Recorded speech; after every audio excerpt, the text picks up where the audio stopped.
Bienvenidos a Lecciones de Vida a través de Vida 104.1 FM.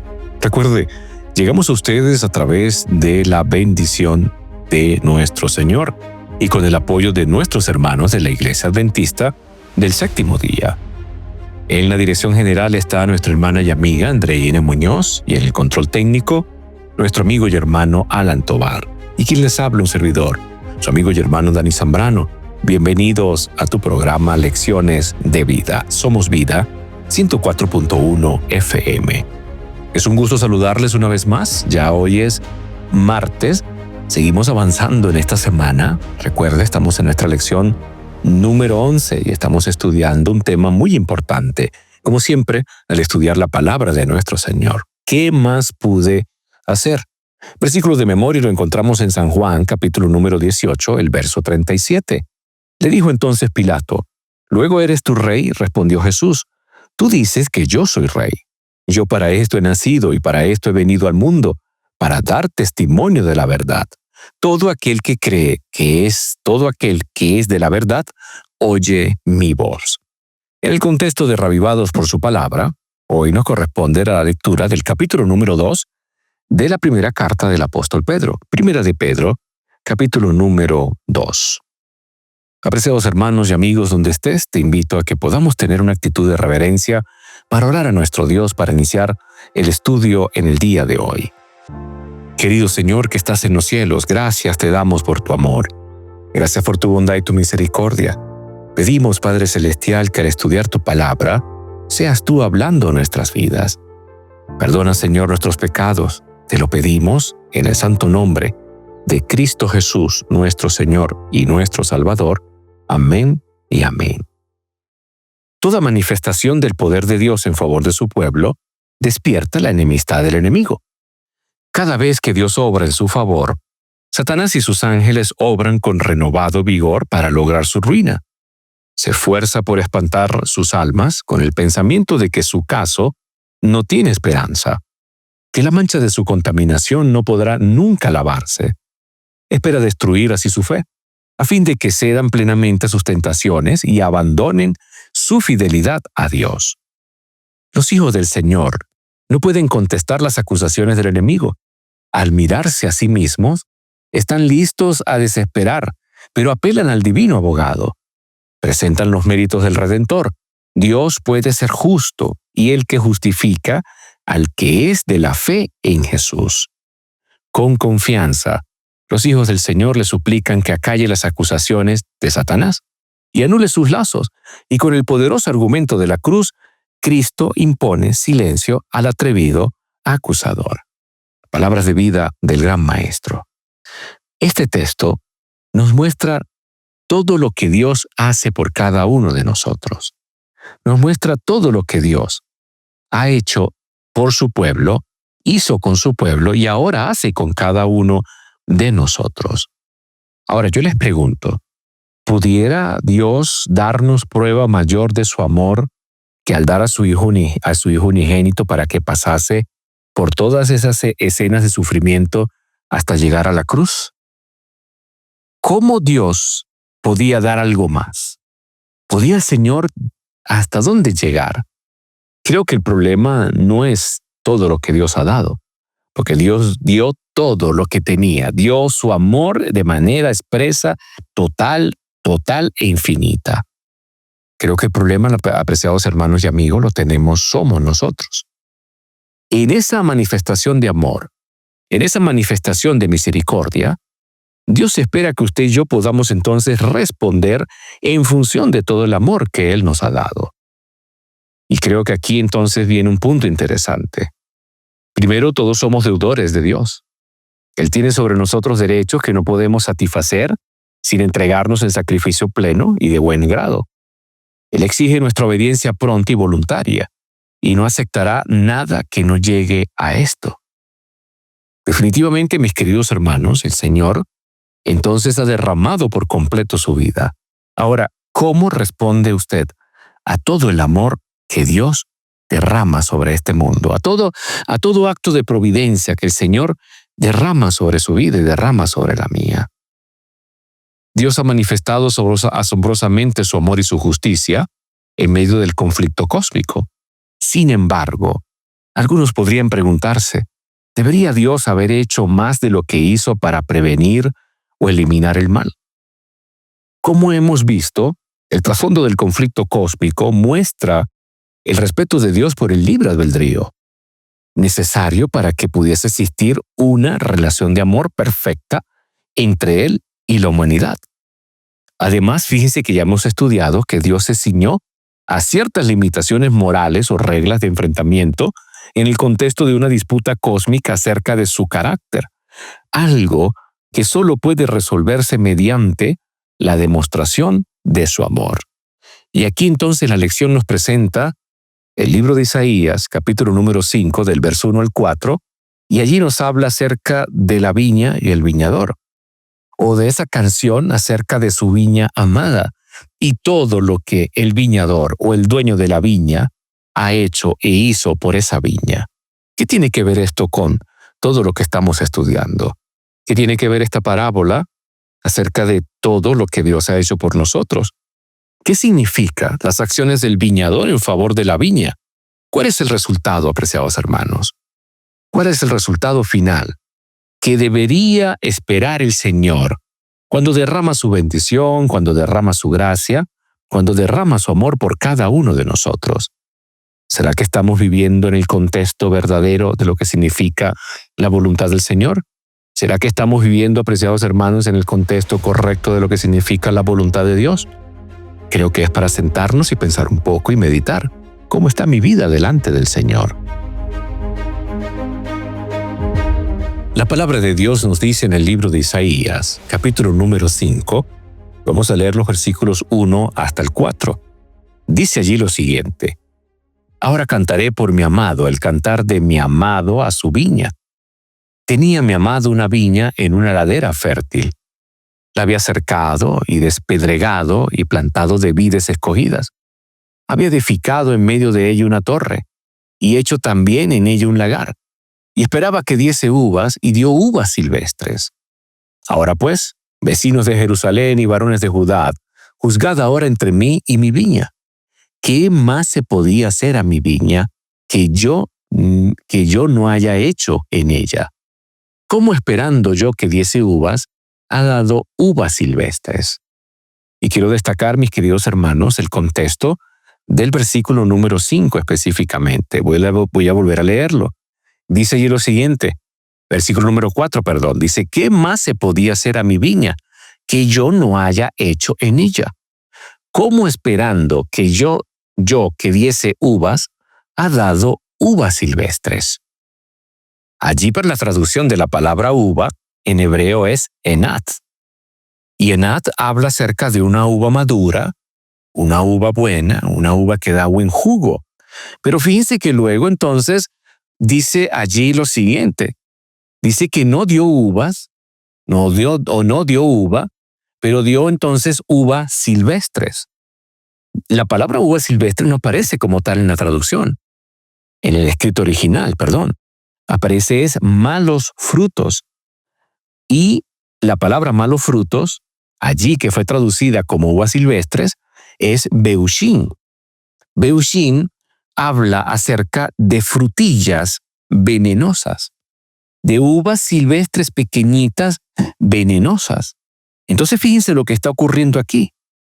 Literalmente, mis queridos hermanos, literalmente Dios está diciendo, si yo arreglé la viña, si yo arreglé el terreno, si yo le puse agua, si yo la podé, si yo la cultivé, si yo arreglé los pedregales, si yo incluso le puse cuidado, estaba pendiente de ella, puse un lugar para cuando me diera las uvas, no dio eso, sino que dio entonces lo que muchos traducen como fruto apestoso, uvas podridas, uvas sin valor, frutillas venenosas.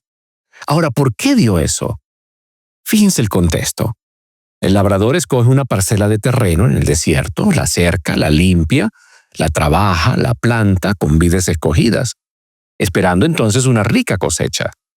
Espera que ese terreno, en su superioridad con respecto al desierto inculto, le honra mostrando los resultados de su cuidado y los afanes con que lo cultivó. Así Dios había escogido entonces a un pueblo de entre el mundo para que fuera preparado y educado por Cristo. En el versículo número 7, el profeta Isaías dice: «La viña de Jehová de los ejércitos es la casa de Israel, y los hombres de Judá planta suya deleitosa». Sobre ese pueblo, Dios había prodigado grandes privilegios, bendiciéndolo ricamente con su abundante bondad.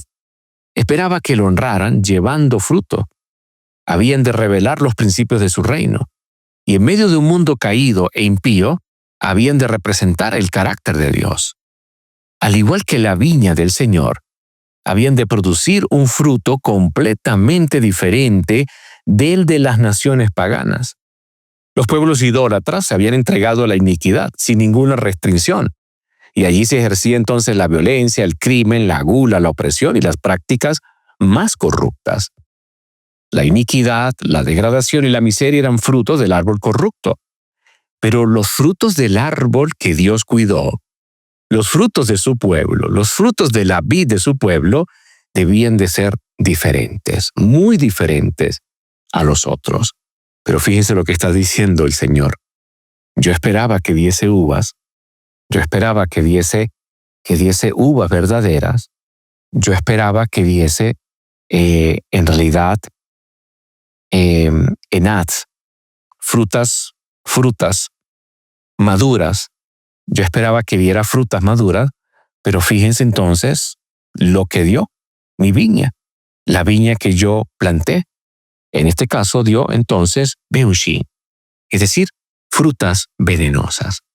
Ahora yo le pregunto, apreciado hermano, si estamos hablando de todo lo que Dios puede hacer por cada uno de nosotros y todo lo que Dios ha hecho por su viña, por su pueblo, ¿qué más podía hacer el Señor?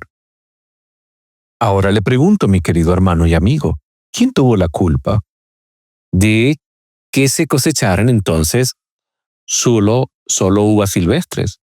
¿Es culpa del dueño de la viña o es culpa de la viña misma?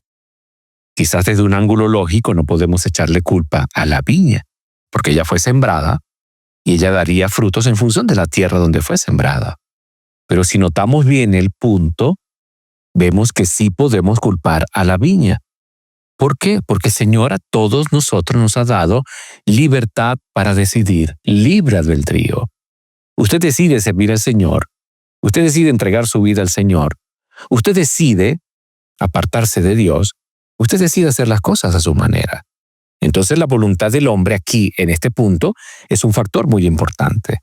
Y fíjense que en la historia, el dueño de la viña no dejó nada sin hacer. Hizo todo lo que pudo.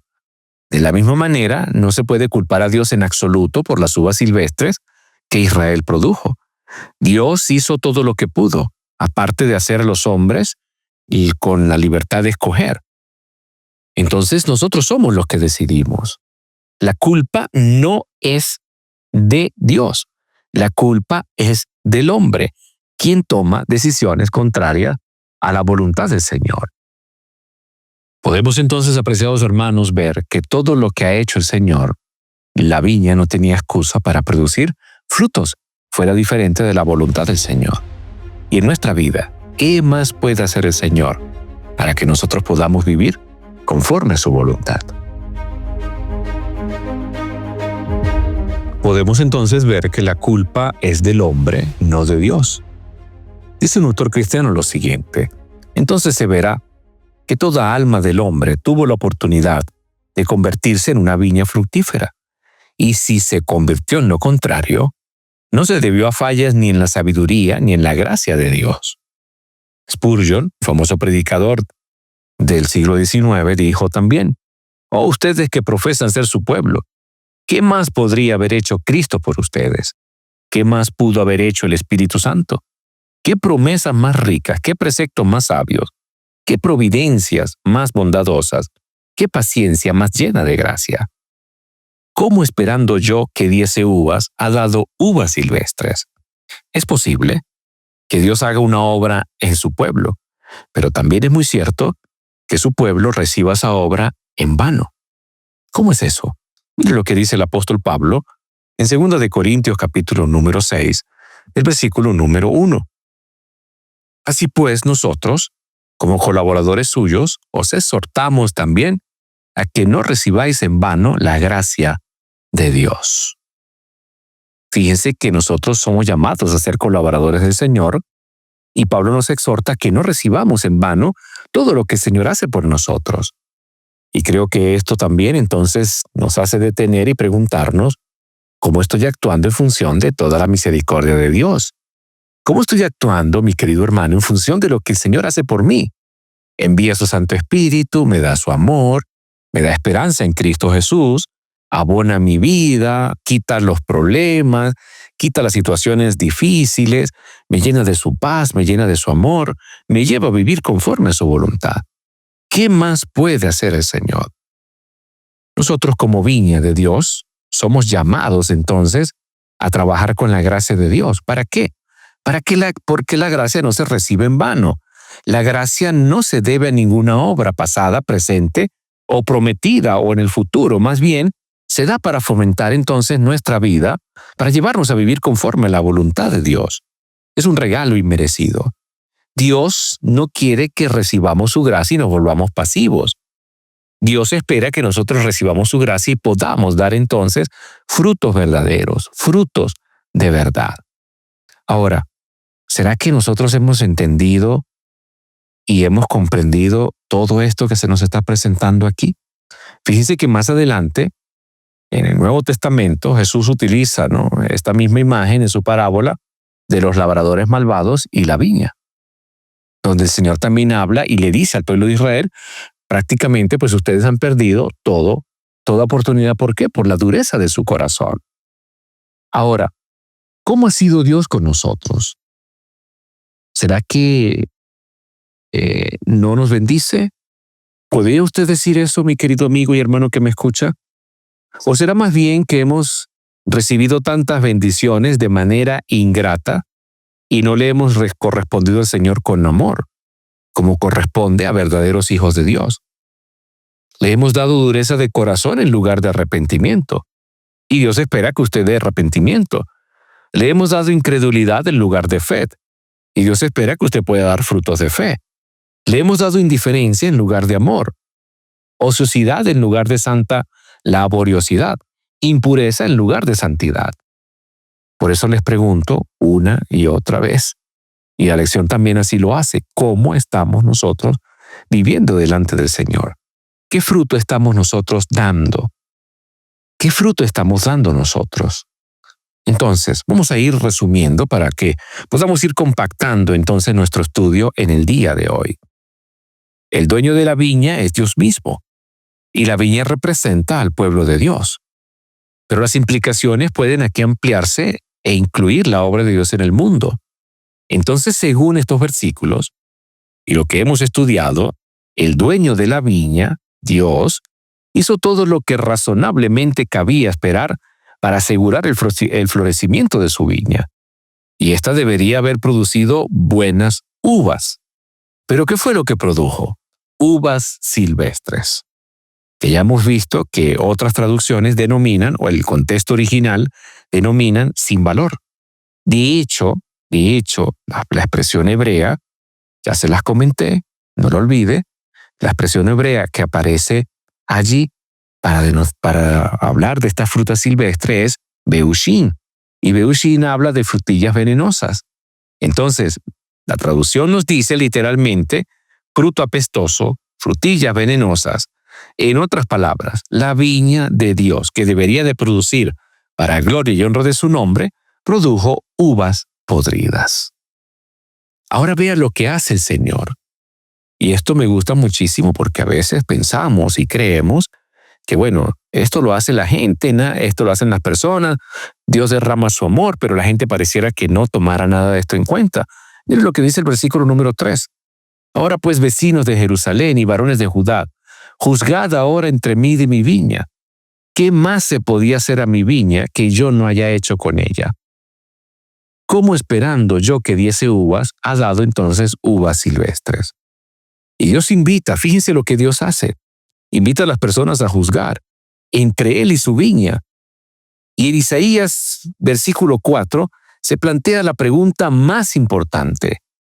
¿Qué más se podía hacer a mi viña que yo no haya hecho con ella? ¿Qué más podía hacer el Señor por usted y por mí para darnos salvación y vida eterna? ¿Qué más puede hacer el Señor? ¿Qué más espera usted que Dios pueda hacer? Para que entonces podamos nosotros entender su gran amor. Me llama muchísimo la atención cuando el Señor dice, juzguen ahora entre mí y mi viña. Y es como que Dios dijera, bueno, universo entero, juzgue. ¿Quién tiene la culpa? ¿La tengo yo o la tienen ellos que están tomando decisiones equivocadas? Les he dado mi hijo, les he dado mi amor, les lo he presentado en la cruz del Calvario. Pero ¿qué decisiones están tomando? Creo entonces que debemos de detenernos y reflexionar un poco más con la pregunta, ¿qué más puede hacer el Señor? ¿O qué más podría hacer a la viña que ya no haya hecho? ¿Qué más podía hacer el Señor? Vamos a contemplar la cruz de Cristo por un momento. Allí donde Dios ofreció a sí mismo como sacrificio por nuestros pecados. No teníamos esperanza, no teníamos nada a nuestro favor, pero Dios nos dio vida en Cristo Jesús. Ahora le pregunto, ¿de quién eran las enfermedades, los dolores, las penas, los complejos, las culpas? ¿De quién eran los pecados que Cristo cargó en la cruz del Calvario? Creo que no podemos decir del vecino, no podemos decir incluso de mi amigo, no podemos decir nada de eso, debemos decir eran mis pecados. Ahora, ¿qué nos dice esto acerca de lo que Dios ha hecho por nosotros y de lo que le ha costado nuestra salvación? ¿Sí lo entendemos, mis queridos hermanos? Entonces creo que en medio de este conflicto, creo que no tendría validez la pregunta de decir, bueno, Dios pudiera haber hecho algo más, ¿no?, de lo que hizo para prevenir o eliminar el mal. Pero fíjense ustedes que hasta aquí entonces podemos entender que Dios dio todo. Dios dio todo para que usted hoy pueda estar seguro y pueda decir, en Cristo Jesús puedo hallar salvación. En Cristo Jesús puedo encontrar salvación para mi vida. Dios en su Hijo había estado buscando fruto y no lo había encontrado. En Israel se había vuelto un árbol estéril. Su misma existencia estaba comenzando a ser como que un estorbo en la tierra. Entonces la viña, que significaba el pueblo de Dios, que pudo haber dado frutos, más bien lo que estaba era como que ocupando un lugar sin ningún tipo de productividad, sin ningún tipo de frutos que pudiera estar dando. Pero aún así el Señor todavía seguía derramando su gracia. Los israelitas habían representado mal a Dios entre las naciones. No eran meramente inútiles, sino un obstáculo decidido. Y en gran medida su religiosidad, descarriaba a la gente y obraba la ruina en vez de la salvación. Fíjese que la parábola que habla Jesús, el viñero no pone objeción en la afirmación de que si el árbol permanecía infructífero debía ser cortado. Pero conoce y comparte los intereses del dueño en cuanto a aquel árbol estéril. Nada podía darle mayor placer que verlo crecer y fructificar. Responde el deseo del dueño diciendo, déjalo 1 año, hasta que les cabe y estercolee, y si hiciere fruto, bien. Y el viñero no rehúsa trabajar por una planta tan poco promisoria. Más bien quiere darle más cuidado y hará más favorable el ambiente y le prodigará la máxima atención. En pocas palabras, Dios sigue derramando amor para su vida y para la mía. El amor de Dios se sigue manifestando. La justicia de Dios se sigue manifestando. La misericordia de Dios cada día se presenta. Somos nosotros los que estamos utilizando mal nuestro libre albedrío. Dios nos dota de libre albedrío para que pudiéramos entonces entender su amor, razonar en su amor, conocerle, amarle, disfrutar de todas sus bendiciones. Pero ¿qué estamos haciendo con nuestra libertad? Y creo que ya es claro todo lo que nos ha mostrado Isaías capítulo número 5, versículos 1 al 4, en este contexto que estamos estudiando. Ya hemos visto que Él nos muestra que Dios tenía grandes expectativas con su viña. Dios también tiene grandes expectativas con nosotros. Él desea traernos, Él desea darnos su amor, pero espera también esa respuesta de nosotros, y que los que hacen mucho, pues más bien lo que hacen es rechazar al Señor. Esperaba amor, esperaba dulzura y ha recibido amargura, ha recibido rechazos. ¿Qué más? Vuelve la pregunta. ¿Qué más se podía hacer a mi viña que yo no haya hecho en ella? Isaías 5, versículo número 4. Dios ha hecho todo lo posible excepto una cosa: obligarnos a aceptarle. Interesante, vuelvo a repetírselo. Dios ha hecho todo lo posible por usted y por mí, excepto una sola cosa: obligarnos a aceptarle. Por eso hay una invitación: juzgad ahora entre mí y mi viña. Sinceramente merecemos ser desarraigados. Estamos dando frutos que no son los correctos. Pero fíjense que la gracia del Señor, la gracia de Jesús, ante su amor, ante su misericordia, aún tenemos oportunidad de dejar entonces de ser uvas apestosas y dar frutos para vida eterna. Y aquí entonces la pregunta final es: ¿cómo estamos usando el libre albedrío? ¿Cómo estamos usando la capacidad que el Señor nos da de escoger? ¿Cuál va a ser entonces nuestra decisión?